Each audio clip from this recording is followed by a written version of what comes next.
Ayan guys, ngayon may gagawin tayo. Bukas na din electric fan. Ayan.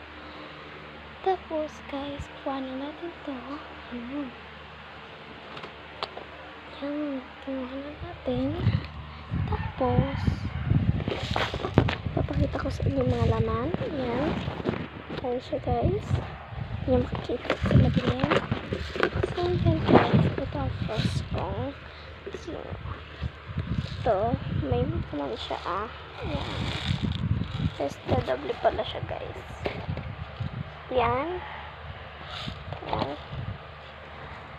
Ito. Tapos ito. May laman yan. O, yun. Tapos take 2 part 2 guys. Mag-comment kayo ng part 2 kasi ubos na yung oras natin. Kaya bye bye.